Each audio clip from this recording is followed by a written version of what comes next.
I used to be a police officer in a city in Virginia. There is one upscale neighborhood in our city with very nice homes. I was always told stories when I was a new officer that a doctor used to live in one of the homes. The story goes, the doctor attempted to perform some type of operation on himself. He numbed his stomach area to make an incision on himself, but since he couldn't feel it, he accidentally cut far too deeply and large, and accidentally disemboweled himself. When officers and paramedics arrived, he was found barely alive, holding his intestines, and he ultimately died. Fast forward, I was assigned a call about a young female who was found dead by her older sister. When I arrive on the scene, is it in the aforementioned nice neighborhood? When I exited my vehicle, I immediately had an uneasy feeling about the house. While nice on the outside, it just had bad energy surrounding it. As I approached the front porch, I noticed countless empty energy drink cans and an Ouija board on the front patio table. Everything about this house just felt wrong. When I was let inside, the family was very distraught. I was told the deceased sister, we'll call her Emily, was in the basement. At this point, another officer had arrived also, and so he stayed upstairs with the family as I entered the basement. The basement was unfinished and was fairly dark, minus 2 pull-string light bulbs, one on each side of the basement. The scene in the basement was similar to the front porch. Energy drink cans were everywhere, and another Ouija board was on a small coffee table. Emily, who was 19, if I remember correctly, was hanging by her neck on a basement rafter. She had hung herself with an exercise band and was swinging back and forth slightly. Her face was blue, bloated, and contorted into a horrible expression. Another officer helped me lift her to bring her down. Emily's family consisted of her mother and father and older sister. Her parents stated that they had been trying to help her because all she ever did was drink the energy drinks to stay up all hours of the night, playing on the Ouija board. Her sister gave a little more detail about it. Being sisters, she stated they were very close and told each other everything. Her older sister said Emily indeed had been obsessed with the Ouija board, drinking energy drinks to stay up all night and talk to what she believed was her boyfriend, who was dead. Her sister stated Emily had been saying that her boyfriend was begging for her to come join him in the afterlife, and so she believed that is why she did what she did. Now let me reiterate, this house felt wrong. Everything felt bad, and I had a very uneasy, sick feeling being in the basement, and not because of the dead body. It wasn't my first. This is a call that really messed with me for a while. We really never got much more explanation. And as cops, you kind of just have to move on to the next call. 2 weeks later, to the day, I get a call about a car accident with ejection. I head to the call code 1, lights and sirens, and arrive to find a convertible BMW with the top down, which had experienced an obvious horrible crash and rollover. It was sitting on its wheels, and in the driver's seat was a woman who clearly had a broken neck, as her head was almost all the way turned around. Next to the vehicle, about 25 feet away, was a man who had been ejected. Keep in mind, this was a convertible, so he was ejected from the top of the car. He was missing the entire top half of his head, and there were pieces of brain everywhere. I went to close off the scene with a yellow table. I walked about 75 yards away from the accident, where I found yet another large chunk of his brain. I'm not trying to be intentionally graphic, but I want to paint the picture of just how bad and violent this car accident was. Upon obtaining the man's ID, I read the information off to dispatch, and then another officer and I both realized the same thing at the same time. These 2 people were Emily's parents, who, 2 weeks to the day, just died in a horrible way. Breaking the news to the older sister was heartbreaking. I kept in touch with her for a little while. She had inherited her parents' estate and all of the life insurance money, etc. She ended up selling off everything and buying a different house to try and start over and repair her broken life. However, it doesn't end there. Around a month later, another officer was called after a pedestrian was struck by a car while she was jogging in her neighborhood. And yes, you guessed it, it was the sister. She managed to survive several weeks in a coma, but ultimately did not make it. If you're wondering why the story about the doctor is relevant, the house where Emily killed herself was the same house the doctor lived in. I don't know what you guys think, but to me it definitely seems like either that house is cursed or Emily opened up something bad. That was a few years ago now, and I am no longer a police officer. I moved a couple of states away now. Twice now, I have found 2 different Ouija board planchettes on the sidewalk when going to check my mail. I never touch them, and usually use a stick or something to push them into the storm drain. I bought my house in January of 2023. It's a brand new build, so I'm the first owner. Nothing spooky happened until I gave birth in July 2023 and brought my baby home. I tell these stories a lot, but I've only ever made a Reddit post about my childhood experiences, so I figured it's time to share these. I was home alone on maternity leave, and my baby woke up one morning for a bottle. I left the room to make it to the kitchen, and all I heard was a deep man's voice say something super quick, like one word.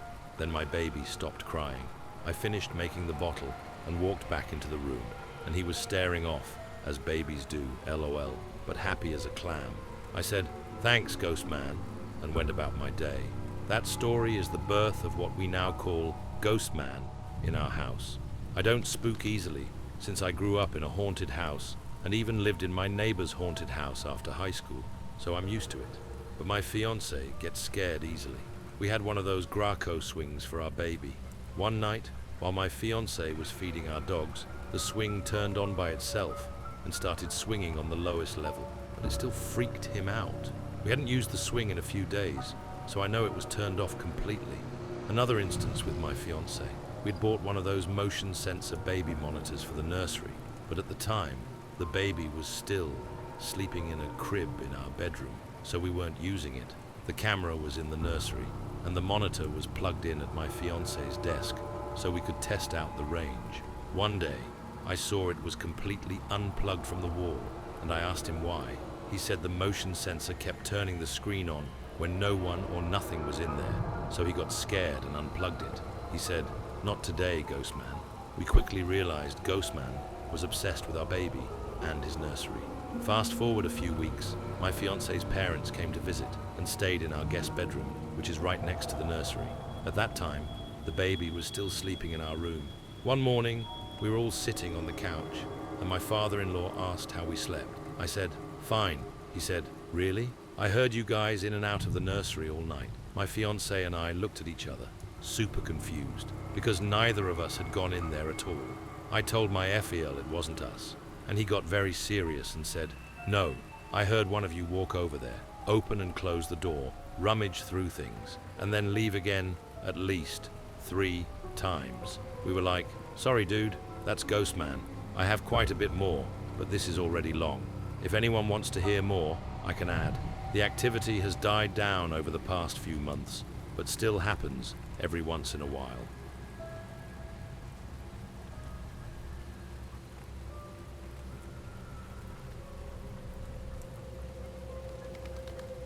Curious to know if this has happened to anyone else. Without going into too much detail, I used to live in a house with my ex-partner, who was emotionally and verbally abusive. He made the house extremely tense with his fits of rage, followed by days and weeks of silence. Most of my friends stopped coming over because of the energy in the house. I mean, you could feel the tension the moment you walked in, but I was very used to it, being his wife. My first experience happened in the first house we shared, a late 80s Cape Cod. I moved in after we got engaged, and for the first 6 months, everything was great and normal. Sometimes my dog would bark incessantly at the end of the hallway at nothing in particular, and I'd hear some old house creaks. Eventually, we got married and continued living there while looking for a newer home. When my husband started working night shifts, things changed. Still living in Cape Cod, we began to argue more. He would follow me around the house yelling until I solved things by apologizing and catering to him, and then we'd move on.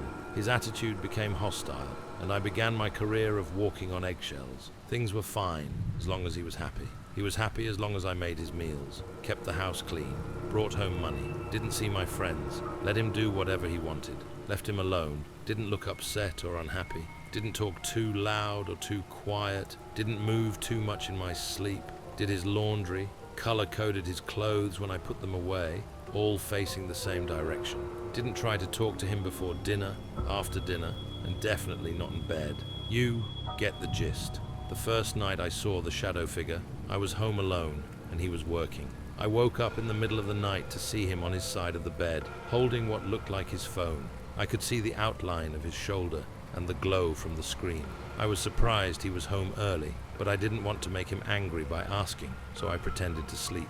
After a few minutes, he hadn't moved at all, so I reached for my phone and checked the time, 3-something a.m.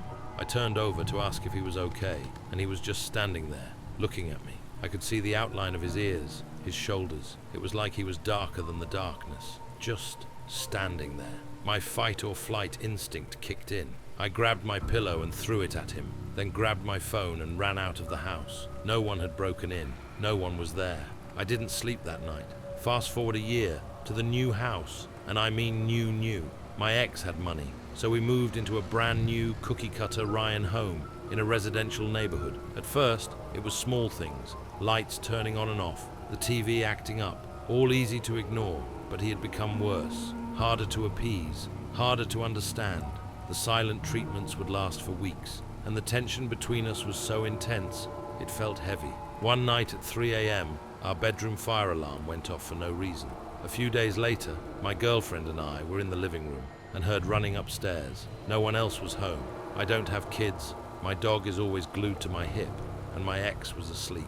The activity kept escalating, lights flashing, items moving or disappearing completely, the TV turning on by itself in the middle of the night, and the house was struck by lightning twice. Toward the end of the marriage, when his abuse was bordering on physical violence, I saw the shadow again. We had had some sort of fight the week prior, and he'd been giving me the silent treatment ever since. He was working that night. I woke up to the sound of footsteps at the foot of the bed. When I opened my eyes, the same exact shadow was there, on his side of the bed. But this time, something was off. It looked like him, but he had short hair. My ex, at that point, had grown his hair to his shoulders, so I knew it wasn't actually him, but it was him. That same figure, just standing and staring. This time, I didn't panic. Maybe I was too worn down, too exhausted. I just looked at it, accepted it, and went back to sleep. I wouldn't say I felt safe, but I knew that darkness wasn't mine, if that makes sense. This is way longer than I intended, but has anyone else ever experienced being haunted by the living? My mum died when she was a kid. She was hit by a car and dragged several meters down the road. All of her friends witnessed it happen. A man working at KFC saw it too. He ran out, took off his shirt, and used it to stop the bleeding. If it weren't for his quick actions, my mother wouldn't have survived. Here's how she explained it. When she got hit, you'd expect it to be nothing but pain, but she said it was the most peaceful, warming feeling she's ever experienced. Like lying in the sun after being cold for hours. Fast forward to the hospital. She said she could see my grandmother, her mum, bawling her eyes out. But back then, she was confused. Why was her mum crying if she was right there beside her? At the time, she didn't know she had died. She thought she was still alive. She put her hand on her mum's shoulder and looked over to see what she was crying about. In her mind, it was a random kid with horrific injuries who had been hit by a car. But it was her. She also recalled seeing a bright white mist in the corner of the hospital room. Beyond that mist, she could see others who had passed over, but she said she stayed far away from it. She somehow knew it wasn't her time yet. Then, my grandmother called her sister to share the news. On the phone, my grandmother could only hear her sister breaking down in tears, but my mum said she could actually see her in real time, like she teleported there, just by thinking of her. When my mum came back into her body, she tried telling everyone what she saw. The nurses thought she was crazy. One of the only people who believed her was her aunt, my grandmother's sister, because my mum was able to describe exactly what she was wearing during that phone call. It's been years since it happened. The woman who ran over my mum faced no charges. Her husband was a police officer. I know, disgusting.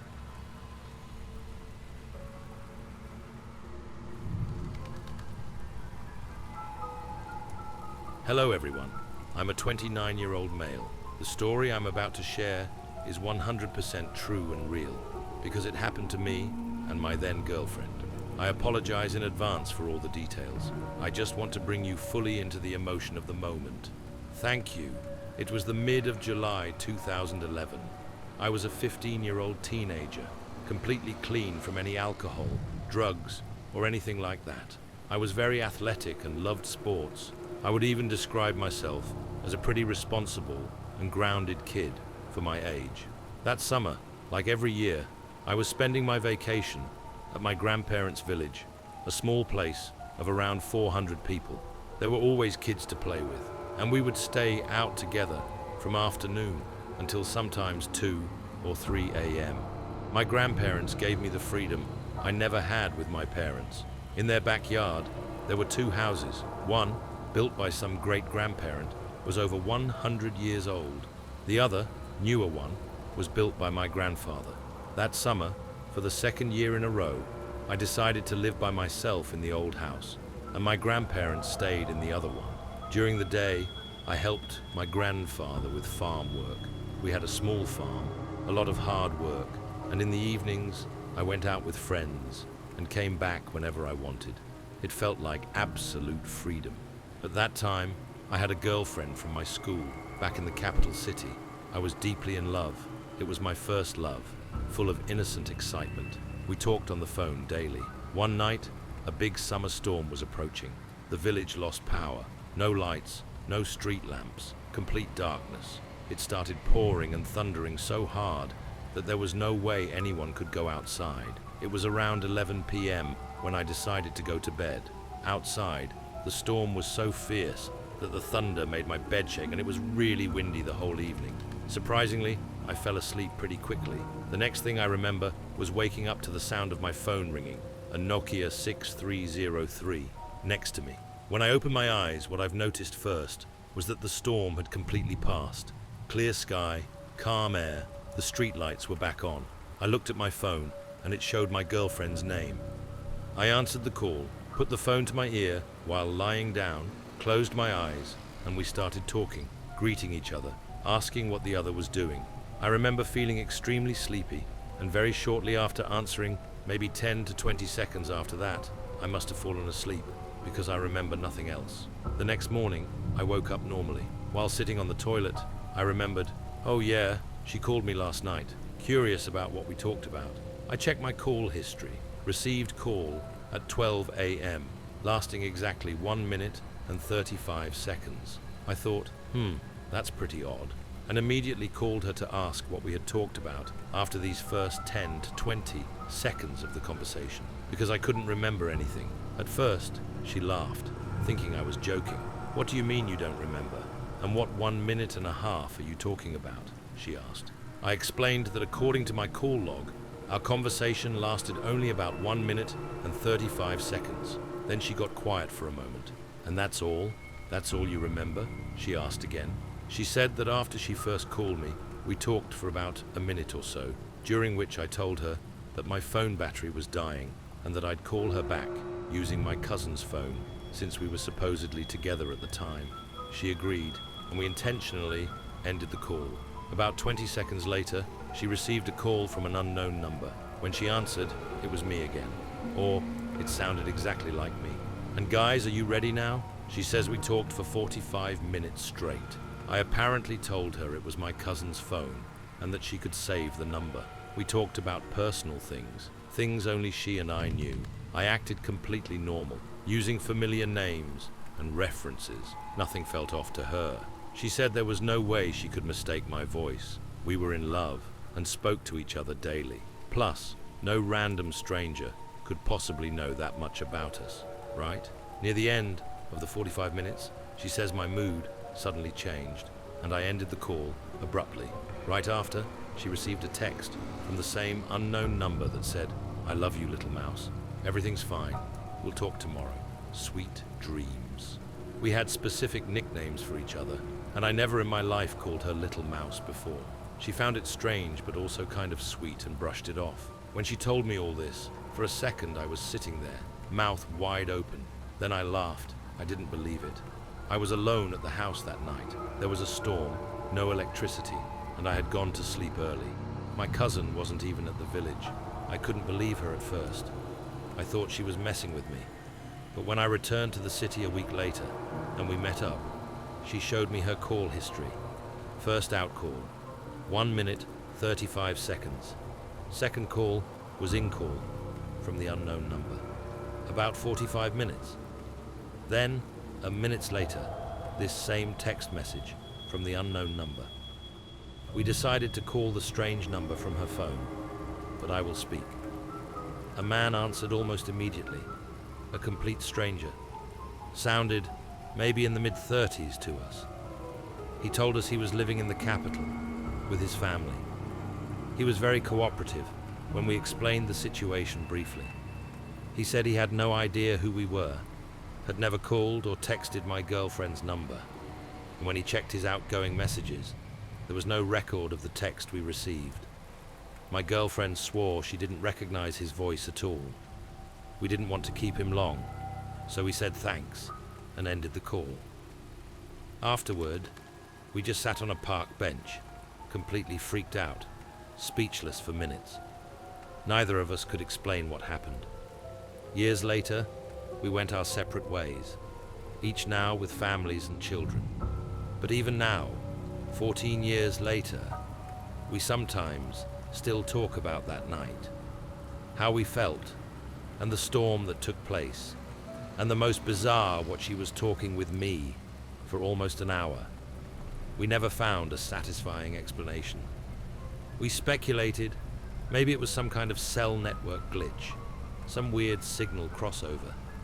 But even then, how did the stranger, or whatever was speaking, have all the personal details to carry a 45-minute conversation? How did a text message get sent from someone else's number without him even knowing? Nothing like this ever happened to us again.